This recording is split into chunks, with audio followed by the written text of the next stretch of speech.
Today, we're spilling the tea on Hallmark's jaw-dropping controversies. From scandalous secrets to shocking scandals, we're diving deep into the network's most scandalous moments. Let's dig in. Back in December 2019, Hallmark Channel aired 6 ads from Zola, a wedding planning site, and these ads featured same-sex couples doing their thing, like 2 brides sharing a kiss at the altar. Well, these ads did not go unnoticed, especially by a conservative group called 1 Million Moms. They got all worked up about it and put enough pressure on Hallmark to make them yank the ads off air. There was a huge controversy starting Thursday when the Hallmark Channel pulled an ad because it featured a same-sex couple. Here's the ad. Do you think Zola could have made planning your perfect wedding easier? We do. We've helped 1 million couples plan their weddings. Hallmark's Molly Byware, who handles public affairs and communications, said the ads were becoming a big distraction from what Hallmark is all about, which is providing good entertainment. She made it clear that Hallmark did not want to get all divided over this. But guess what? Taking down the ads ended up causing even more division. Big shots like Ellen DeGeneres and Anthony Porowski from Queer Eye spoke out against Hallmark's decision. The backlash got so intense that Hallmark had to face a full-on boycott. Talk about stirring up controversy. Just 2 days after the ads were pulled, Hallmark did a total U-turn. The CEO, Mike Perry, publicly apologized for messing up and causing unintentional hurt. He admitted that they made the wrong call and said Hallmark's whole deal is about bringing people together, celebrating traditions, and capturing meaningful moments. He basically said, hey, anything that goes against that ain't us. To make amends, Hallmark decided to team up with GLAAD, a big LGBTQ+ rights organization, and they started bragging about their commitment to diversity and inclusion. They even claimed to be some kind of progressive pioneer on TV for years. But hold on folks, the drama wasn't over yet. So about a month after all of this with the same-sex ads, the CEO of Hallmark, Bill Abbott, called it quits in January 2020. But don't get it twisted. His resignation wasn't because he sucked at his job or anything. During his 11-year run, the Hallmark Channel blew up big time, gaining tons of viewers and raking in loads of money from ads. Abbott called it Hallmark's advantage and what led to the success in this interview. It's differentiated content. It's a place that you can feel safe when you when you turn the channel on. You don't have to worry that that anybody in the room would be uncomfortable. But they even launched a whole new channel called Hallmark Movies and Mysteries and a streaming service called Hallmark Movies Now. December 2019 was especially awesome for them, with their holiday movies pulling in an average of 1.7 million viewers. The big boss over at Hallmark Cards Inc., Mike Perry, didn't say much about Abbott's departure. He just thanked him for his years of success and wished him well. They didn't spill the beans on why he left, but let's be real, the timing of it speaks for itself. Fast forward 7 months later, and they brought in Wanya Lucas, the former CEO of TV One, to fill Abbott's shoes. Perry had some nice things to say about her, calling her a brand builder who shares Hallmark's beliefs and values. He said she gets how important the brand in people's lives and all that jazz. It seems like they learned their lesson from the whole backlash thing, because in 2020, they premiered not 1, but 2 movies centered on same-sex couples. They were called Wedding Every Weekend and The Christmas House.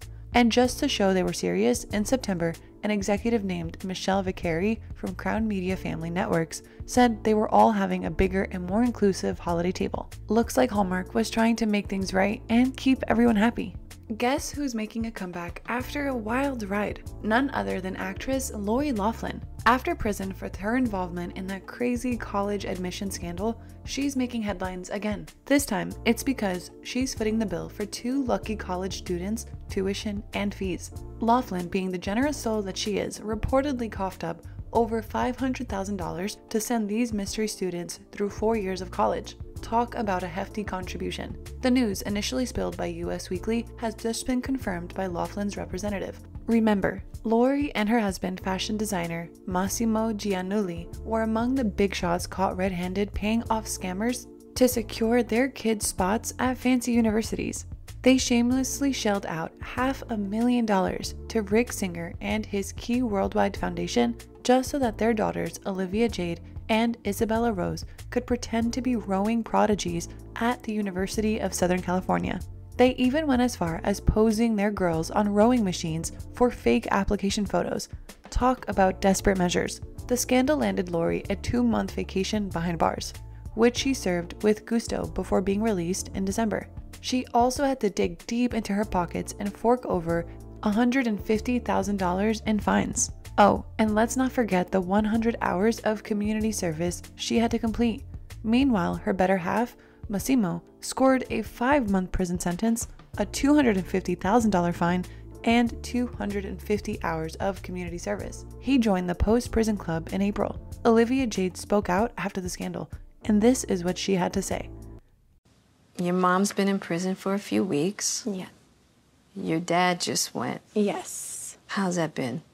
It's been hard. I think for anybody, no matter what the situation is, you don't want to see your parents go to prison. Yeah.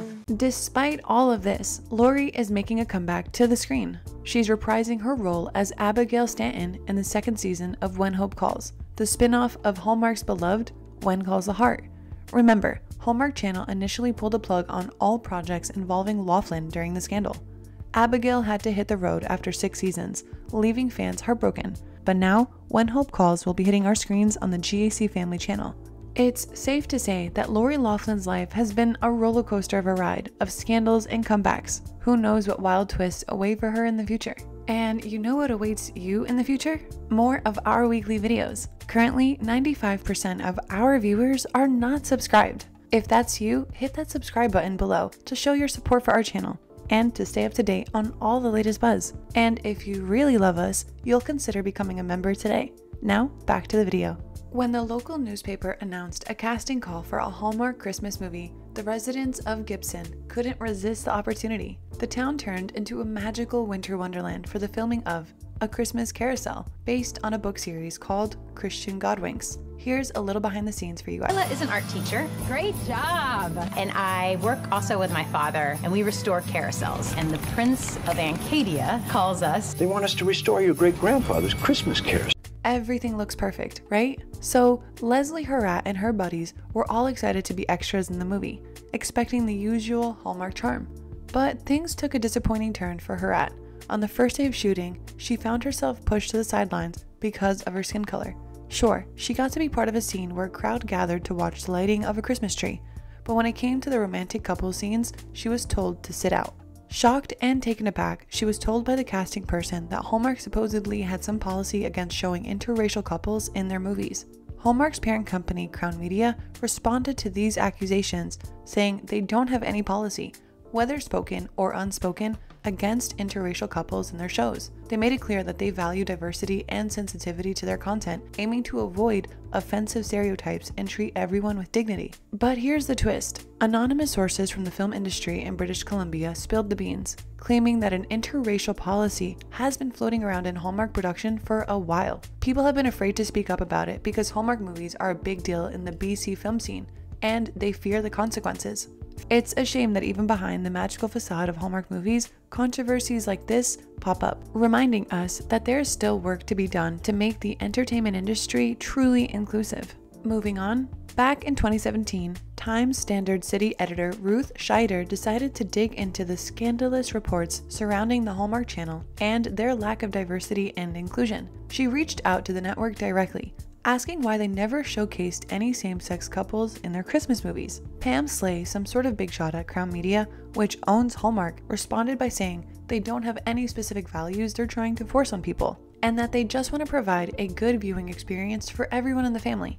Basically, they're not into tackling serious issues. They just want viewers to feel happier and better after watching their movies. Slay did mention that they had apparently hired LGBTQ+ actors for roles in Christmas movies. But here's the thing that made Hallmark look bad. Some of their most popular stars, like Candace Cameron Bure, had gotten themselves into hot water for expressing anti-LGBTQ+ views. In 2015, Bure caught heat for supporting Christian bakers who refused to make a wedding cake for a same-sex couple. Then in 2017, she got attacked again for wearing a t-shirt that said, "Not Today, Satan." So with all the backlash mounting, people got worried when Hallmark announced their lineup of 40 holiday films for 2020 to 2021, and not one had an LGBTQ+ lead. It was a concern for some. But then a representative from the company came out and said, "Hold up, folks. We got some movies coming up in our countdown to Christmas and Miracles of Christmas lineup that will have LGBTQ+ storylines, characters, and actors. They tried to do some damage control and stressed that diversity and inclusion are super important to them. They even promised to make some exciting announcements about projects featuring the LGBTQ+ community. In an interview, George Crissa, who starred in The Holiday Sitter, talks about this community and the upcoming holiday film.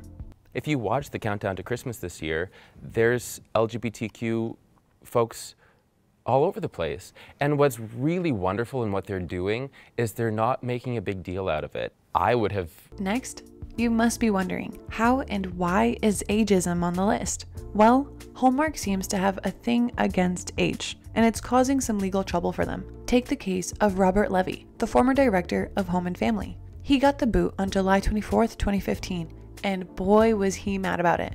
In December of that same year, the 64-year-old filed a lawsuit accusing the channel of all sorts of wrongdoing. He claimed he was fired unfairly because of his age, and that it was age discrimination, pure and simple. Not only that, he threw in some allegations of retaliation, defamation, and negligent supervision and retention. The person involved in this legal mess was Woody Frazier, Levy's boss at the time. According to the lawsuit, Frazier supposedly treated Levy like garbage because of his age, making him feel totally unwelcome. And get this, Levy believed he was replaced by some young whippersnapper with way less experience and qualifications. But wait, there's more. It's not just Levy causing a ruckus over ageism at Hallmark. Christina Ferrare, a former host of Home and Family, spilled the tea about her experience.